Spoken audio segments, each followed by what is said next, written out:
আলাইকুম প্রিয় বন্ধুরা, আজকে আপনাদেরকে কর্ণতলী নদীর একটি অপরূপ দৃশ্য দেখিয়ে ভিডিওটি শুরু করলাম।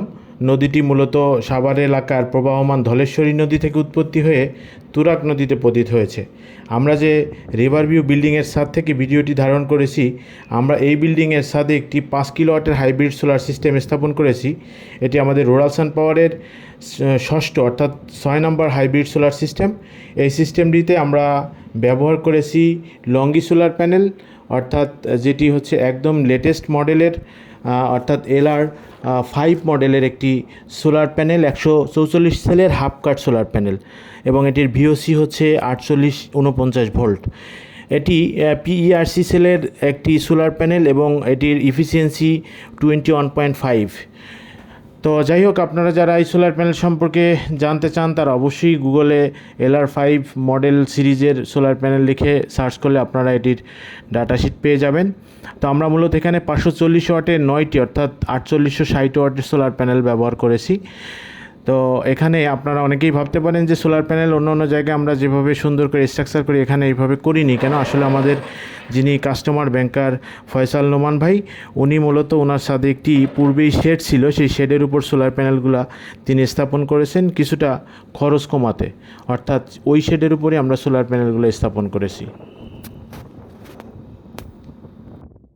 তো বন্ধুরা, আপনাদেরকে প্যানেল সম্পর্কে একটু ধারণা দিলাম। চলুন এবার আমরা নিচে গিয়ে যে আমাদের ইনভার্টার এবং ব্যাটারিটা আমরা একটু দেখে নিই। এখানে আমরা মিকনো একটি 5 কিলোওয়াটের একটি ইনভার্টার, এর সাথে দিয়েছি পটেভিউ ব্র্যান্ডের লিথিয়াম ব্যাটারি 48 ভোল্ট 100 এম্পিয়ারের একটি পটেভিউ হচ্ছে ব্যাটারি। তো এর সাথে সাথে আপনাদেরকে আরেকটা বিষয় আমরা দেখাতে চাই যে আপনারা অনেকেই বলেছিলেন যে আমাদের মিকনো ইনভার্টারটা কি সরাসরি সোলার প্যানেল থেকে চলে কিনা। তো আপনারা যে ভিডিওটি দেখতে পাচ্ছেন এটির মাধ্যমে আপনাদেরকে আমরা দেখাবো যে দেখতে পাচ্ছেন যে একটি ইনপুট এবং একটি মাত্র আউটপুট, অর্থাৎ শুধুমাত্র সোলার প্যানেল দিয়ে কিন্তু এখানে আমরা ড্রিল মেশিনটি চালাচ্ছি। যাদের ভিডিওটি দেখে মোটামুটি পরিষ্কার বুঝতে পারবেন না তারা বারবার ভিডিওটি টেনে দেখবেন, এবং এখানে যারা মোটামুটি বুঝবেন বিষয়টি হচ্ছে ডিসপ্লে দেখলে যে এখানে কোনোভাবেই গ্রিড সংযোগও নেই, পাশাপাশি হচ্ছে আপনার ব্যাটারিও কিন্তু নেই। হ্যাঁ, এবং আপনারা এখানে যে দেখতে পাচ্ছেন যে সরাসরি সোলার প্যানেল থেকে হচ্ছে আমাদের ইনভার্টারটি হচ্ছে চলতেছে, সোলার প্যানেল থেকে 220 ভোল্ট আউটপুট দিচ্ছে। তো এটাই হচ্ছে হাইব্রিড ইনভার্টারের একটা কয়েকটা গুণের মধ্যে একটা মেইন হচ্ছে ফাংশন, বা বলতে পারেন যে এটি একটি ইনভার্টারের বৈশিষ্ট্য হাইব্রিড ইনভার্টারের। সম্মানিত দর্শক, আপনারা একটু হচ্ছে আমাদের যে ইলেকট্রিক ওয়্যারিংয়ের যে ডায়াগ্রামটি সেটির দিকে একটু লক্ষ্য করুন। আমরা একেবারে ডান পাশ থেকে আপনারা দেখতে পাচ্ছেন একটি হচ্ছে সার্জ প্রোটেকশন ডিভাইস, যেটি অর্থাৎ বিদ্যুৎ চমকালে বা যে হাই ভোল্টেজের কারণে যেন কোনোভাবে আমাদের সিস্টেমটি ফল না করে। এর পাশাপাশি আমরা দিয়েছি হচ্ছে DC circuit breaker, AC circuit breaker, এবং আপনারা দেখতে পাচ্ছেন যে এখানে আমরা দুটি মিটার দিয়েছি, একটি হচ্ছে এসি মিটার এবং একটি হচ্ছে এসি আউটপুট এবং এসি ইনপুট। দুটি মিটারে আমরা মোটামুটি ডিফারেন্সটা বুঝতে পারবো যে মাস শেষে কী পরিমাণ বিদ্যুৎ আমাদের সেভ হচ্ছে। তো আর এখানে আপনারা দেখতে পাচ্ছেন সুন্দর করে স্ট্রাকচারের মাধ্যমে আমরা যে আমাদের লিথিয়াম ব্যাটারিটি পটেভিউ ব্র্যান্ডের, এই ব্র্যান্ডের ব্যাটারিটি আমরা কিন্তু সুন্দরভাবে স্ট্রাকচার করে একেবারে ওয়াল মাউন্টিং করে দিয়েছি। এর পাশাপাশি আপনারা দেখতে পাচ্ছেন যে আমাদের প্রত্যেকটি ওয়্যারিং কিন্তু সুন্দরভাবে আমরা করার চেষ্টা করেছি, এবং এই একটি বাইপাস লাইনের জন্য অর্থাৎ আউটপুট যে বাইপাস লাইন সেটির জন্য আমরা একটা চেঞ্জ ওভার সুইচ ইনপুটে ব্যবহার করেছি, যেন ইনভার্টারটি প্রবলেম হলে সরাসরি আমাদের কাস্টমার এখান থেকে লাইন পেয়ে যায়। দর্শক, আপনারা অনেকেই বলেন লিথিয়াম আয়ন ব্যাটারির প্রাইস কত, বা লিথিয়াম আয়ন ব্যাটারি নিয়ে কেন আমরা কাজ শুরু করতেছি না। আসলে আমরা লিথিয়াম আয়ন ব্যাটারিটা আমাদের দেশে যখন আসে তখন এটিতে প্রায় 60 থেকে 70% কাস্টম ডিউটি পড়ে যায়, অর্থাৎ যে ব্যাটারির দাম হচ্ছে নর্মালি 1 লক্ষ টাকা সেটি আমাদের দেশে আসতে প্রায় 1,70,000 টাকার মতো এটি পড়ে যায়। সুতরাং অন্যদিকে আমরা যে লিড অ্যাসিড ব্যাটারিগুলো, আমাদের দেশের ব্যাটারিগুলো কিন্তু আমরা অনেক সস্তায় কিনতে পারি।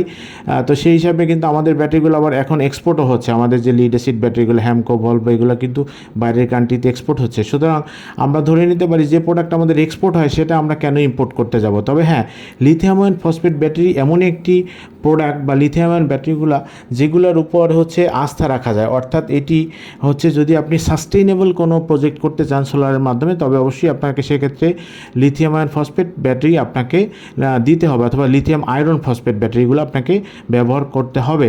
তো ওই ধরনের প্রজেক্ট হলে অবশ্যই আমরা নিয়ে আসি, এবং কাস্টমার চাইলে আমরা লিথিয়াম আয়ন ব্যাটারি এবং লিথিয়াম আয়ন আয়রন ফসফেট ব্যাটারিগুলো আমরা দিয়ে থাকি। তো যাই হোক, আপনারা সময়ের সাথে সাথে আমরা এগুলো নিয়ে কাজ শুরু করবো ইনশাআল্লাহ। তো আজকের এই ভিডিওতে আমরা আমাদের যে মিকনো ইনভার্টারটি, আপনারা জানেন যে এটি আমরা দীর্ঘদিন যাবৎ মিকনোর সাথে আমরা ভিএফডি ইনভার্টার নিয়ে কাজ করেছি, এবং মিকনো সেটি খুবই ভালো কাজ করতেছে। আমরা দেখতে পাচ্ছি যে আমাদের মিকনোর যতগুলো প্রোডাক্ট সেল করেছি আউটপুট খুবই ভালো, এখন পর্যন্ত কাস্টমার যে ফিডব্যাক সেটাও ভালো। তো আজকে এই মিকনোর যে প্যারামিটার রয়েছে, এই প্যারামিটারের মধ্যে আমরা 34টি প্যারামিটার রয়েছে। তো 34টি প্যারামিটার নিয়ে আপনাদের সাথে আলোচনা করব না, আমরা একটি প্যারামিটার যেটি আমাদের সবচেয়ে গুরুত্বপূর্ণ, সেই প্যারামিটারটি হচ্ছে অপশন 3। এখানে আমরা প্রায়োরিটি মোড সিলেকশন করব, যে আমরা এখানে 3টা প্রায়োরিটি মোড এই মিকনো ব্র্যান্ডে রয়েছে। একটি হচ্ছে প্যানেল ইউটিলিটি, আরেকটি রয়েছে হচ্ছে গ্রিড প্যানেল ব্যাটারি, আরেকটি রয়েছে প্যানেল ব্যাটারি গ্রিড। অর্থাৎ এই 3টা অপশনই এতটা গুরুত্বপূর্ণ এবং এত ভালো এই ইনভার্টারটিতে ফাংশন করে যে মানে অবশ্যই এটি একটা প্রশংসার দাবিদার। যারা এই ইনভার্টারটি কিনেছেন তারা হয়তো সেটা বুঝতে পেরেছেন যে যারা দিনের বেলা বিদ্যুৎ বিল সেভ করতে চান তারা কিন্তু পিইউ মোডে রেখে দিলে আপনাদের বিদ্যুৎ দিনের বেলা হচ্ছে সোলার প্যানেল থেকে সরাসরি আপনারা আউটপুট পাবেন, এবং সেটা গ্রিডের সাথে শেয়ার করবে। এবং যারা হচ্ছে একেবারে সোলার প্যানেল অল্প নিয়ে লোড বেশি বাড়ায় চালাতে চান, এবং যাদের হচ্ছে মানে প্যানেল থেকে লোড বেশি থাকে, সেক্ষেত্রে আপনারা এবং ম্যানুয়ালি যারা বিদ্যুৎ টপ করে হচ্ছে সোলার চালাতে চান, তারা হচ্ছে গ্রিড প্যানেল ব্যাটারি ফাংশনটি অন করতে পারেন। এবং যারা হচ্ছে একেবারে অফ গ্রিড, অর্থাৎ বিদ্যুৎ বিল দিতেই চান না, অর্থাৎ লোড একেবারেই কম কিন্তু সোলার প্যানেল আপনারা একটু বড় সাইজের করেছেন এবং ব্যাটারিও বিগ সাইজের করেছেন, তারা হচ্ছে প্যানেল ব্যাটারি গ্রিড, অর্থাৎ প্যানেল থেকে প্রথমে হচ্ছে আউটপুট নেবে, তারপরে ব্যাটারি থেকে আউটপুট দিবে, তারপরে গ্রিড থেকে। অর্থাৎ আপনি চাইলে এই ফাংশনটি অন করে আপনি টোটালি বিদ্যুৎ আপনি অফ করে রাখতে পারেন। সেক্ষেত্রে যখন ব্যাটারিটা একদম ডিসচার্জ হবে তখন কিন্তু আপনার আবার লোড চালু হবে। এই ক্ষেত্রে লোডশেডিংয়ের কান্ট্রিগুলোতে এই ধরনের সিস্টেমটা একটু ডেঞ্জারাস। তো যাই হোক, আমি মোটামুটি আপনাদেরকে আরেকটি ভিডিওতে এই 34টি ফাংশন সম্পর্কে কিছু ধারণা দেওয়ার চেষ্টা করব। বন্ধুরা, আপনারা অনেকেই দেখেছেন যে আমরা এর আগে কিন্তু গ্রোয়াট এমপিপির মতো হচ্ছে ওয়ার্ল্ড রেপুটেড ব্র্যান্ড নিয়েও হচ্ছে কিন্তু আমরা হাইব্রিড সোলার সিস্টেম করেছি। তার মানে এই নয় যে আমরা সেইগুলো এখনও দিব না। তো আমরা কেন মিকনোর উপর বেশি ফোকাস করতেছি, এর একটিমাত্র কারণ হচ্ছে আপনারা জানেন যে আমরা মিকনোর যে সোলার পাম্প কন্ট্রোলার, ভিএফডি কন্ট্রোলারগুলো, সেগুলো বাংলাদেশে আমরা মার্কেটিং করতেছি, এবং ইনশাল্লাহ এতটুকু বলতে পারি যে বাংলাদেশের মার্কেটে এখন ভিএফডি ইনভার্টারের প্রথম স্থান দখল করে রয়েছে কিন্তু মিকনো ব্র্যান্ড। সেক্ষেত্রে বাংলাদেশে কিন্তু লরেন্স, এবিবি সহ বিভিন্ন ধরনের ইউরোপিয়ান, ইন্দোনেশিয়ান বিভিন্ন ধরনের প্রোডাক্ট, তাইওয়ানের প্রোডাক্টও কিন্তু বাংলাদেশে রয়েছে, কিন্তু সেগুলো উপেক্ষা করে কিন্তু মিকনো যে ভিএফডি ইনভার্টার সেটি কিন্তু মোটামুটি প্রথম স্থান দখল করে রয়েছে, এবং সরকারি বেসরকারি সব ধরনের প্রজেক্টে এখন কিন্তু সরাসরি মিকনো বিভিন্ন ধরনের টেন্ডার উল্লেখ করে দেওয়া হচ্ছে। সুতরাং এটির একটিমাত্র কারণ হচ্ছে মিকনো আফটার সেল সার্ভিস হচ্ছে খুবই ভালো, পাশাপাশি হচ্ছে এর মানে হচ্ছে যে প্রাইস সেটি হচ্ছে একেবারেই ক্রয় ক্ষমতার মধ্যে মানুষের, অর্থাৎ 1 টাকার প্রোডাক্ট 2 টাকা ব্র্যান্ড ভ্যালুর জন্য এরা নেয় না। তো সেক্ষেত্রে আমরা এই মিকনোটাকের উপরে একটু বেশি হচ্ছে আমরা হচ্ছে জোর দিচ্ছি যে মার্কেটিংয়ের ক্ষেত্রে, এবং আমাদের সামনে মাসে গ্রোয়াট এবং এমপিপির প্রোডাক্টও কিছু আসবে, এবং আমরা আরও অনেকগুলো রেপুটেড ইউরোপিয়ান ব্র্যান্ডের সাথে নেগোসিয়েশন করতেছি। ইনশাআল্লাহ সেই প্রোডাক্টগুলো 2-3 মাসের মধ্যে আমাদের হাতে চলে আসবে। তো সম্মানিত দর্শক, যে কোনো ধরনের হাইব্রিড সোলার সিস্টেমের জন্য কিন্তু আপনারা রুরাল সান পাওয়ারের সাথে যোগাযোগ করতে পারেন। এছাড়া কিন্তু আমরা সব ধরনের সোলার পাম্প সারা বাংলাদেশে সরকারি, বেসরকারি এবং হচ্ছে ব্যক্তি মালিকানাভাবে আমরা কিন্তু এটা স্থাপন করতেছি। ধন্যবাদ আমাদের ভিডিওর সঙ্গে থাকার জন্য।